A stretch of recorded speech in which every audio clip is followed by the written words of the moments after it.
In previous sections, I debated Richard Gage's claims in his 9/11 video, Blueprint for Truth, and offered up the best scientific objections I could find to the controlled demolition theory. Now I've taken off my debater's jacket and I'm trying to be as open as I can, maybe even reading from my script a little bit less and looking right into the camera. I do admit I wish I'd invested in a prompter. A lot of people think I should support a new 9/11 investigation, even if I'm unconvinced of the science behind controlled demolition. Richard Gage has repeatedly invited me to join the thousands of people who want a new investigation. In our debate, I posed an objection sometimes to some aspect of the controlled demolition theory, and right away, he would say, well, a new investigation would really answer that question for us. I've also been told that I've only looked at about 10% of the entire 9/11 truth movement's information because I focused exclusively on just the science. Well, that means that there's an awful lot of information out there. I've offered up 235 reasons for natural collapse, all of them carefully researched with the help of countless scientists. Why would I even consider supporting a 9/11 investigation? Well, let me give you a few reasons from Richard Gage and other 9/11 activists. I've not done as much research on these quotes I'm showing on the screen as I have on the science issues, but they have credibility for me because I remember well that the Bush-Cheney administration didn't want a 9/11 investigation at all and only grudgingly allowed it. I have shown these quotes to 9/11 debunkers, and no one has refuted these quotes or said they were taken out of context.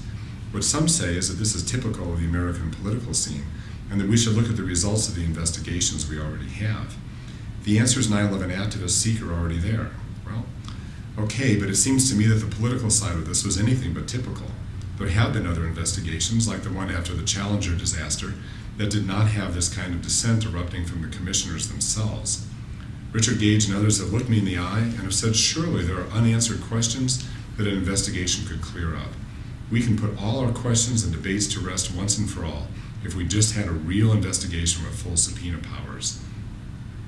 In my Richard Gage rebuttals, I have often asked rhetorical questions to make a point, but not this time. I am torn by Richard's call, and the questions below are completely in earnest. First, as of June 2011, you now have over 1,500 architects and engineers asking for a new investigation of 9/11. That is a very impressive number. You have been collecting these names for years. Do you ever plan to formally present your petition to Congress? 2, who would impanel an independent investigation? Who would appear on the panel? What would it take to satisfy you that you weren't getting another whitewash? 3, I fear the subpoena powers of any independent commission and what it means for the civil liberties of those subpoenaed. We've had witch hunts in this country, not just McCarthyism, but more recently the Whitewater debacle, where Clinton administration underlings were financially destroyed from the cost of defending themselves against the Star Chamber. Who would you like to see subpoenaed and why? Number 4, a policeman can hold a suspect for questioning based only on reasonable suspicion. The scientific evidence for controlled demolition has not risen even to the level of reasonable suspicion in my mind. So I'm being asked to support this investigation based on political assertions. Why should someone who could not find a single piece of compelling scientific evidence for controlled demolition support a new investigation? Number 5, Richard Gage would like to see a 9/11 investigation of possible controlled demolition.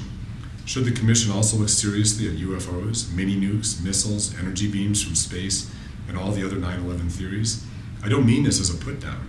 Since going public in my debate with Richard Gage, very sincere people have written to me and said they want an independent commission to investigate their theories, that Gage is on the right track or the wrong track, that all the science supports a different theory. Who would determine which theories are credible enough to get a place on the table? Beyond 9/11, I've also personally received emails from people asking my support for new investigations into the Kennedy assassination, aliens in cold storage and secret government facilities, that the Holocaust never happened, that Obama's birth certificate is fake, and on and on.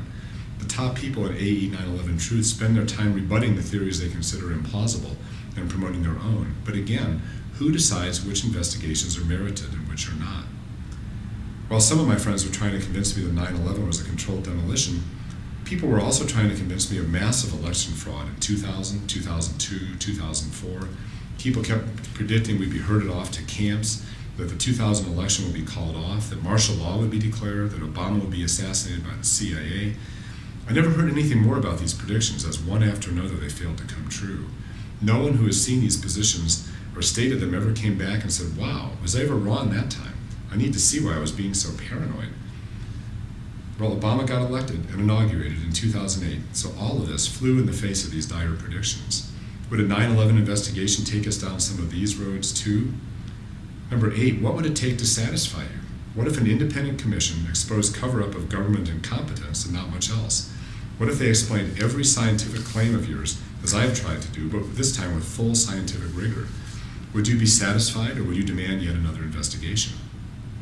Number 9, do you envision something like a South African-style truth and reconciliation process, or the full weight of the justice system? Does anger drive you in your call for an investigation? Number 10, while scientific consensus overwhelmingly opposes the controlled demolition theory, why haven't you worked harder to change scientific consensus? You have dust samples, and you claim they are thermitic materials. Why don't you submit the dust samples to a reputable lab like R.J. Lee and have them analyze the dust?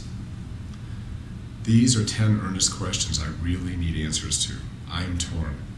Personally, I have not forgiven the Bush and Cheney administration for starting the Iraq War on false pretenses and then calling the Geneva Convention bans on torture quaint. My heart truly goes out, really, to everybody who has suffered so much in this war. I'm disgusted when I think of the resistance that Bush-Cheney had to impaneling a 9/11 investigation at all, and my initial impressions of the commission are not good. I've been a best friend to a 9/11 truth activist for 36 years, so I do feel the pull also to sign Gage's petition just because so many friends would so like to see me support the investigation. I'm also deeply frustrated by the inaction of the 9/11 truth movement when it comes to their own truly investigations that could be independent of this thermitic dust. They can get their dust tested at an affordable independent lab, and they have not. I'm on the fence now. I speak for many people who I believe would begin to support your efforts if you prove that the dust is full of unexploded thermitic materials. You need a standard, independent lab test. I am waiting. Please, prove me wrong so I can throw my support behind your cause.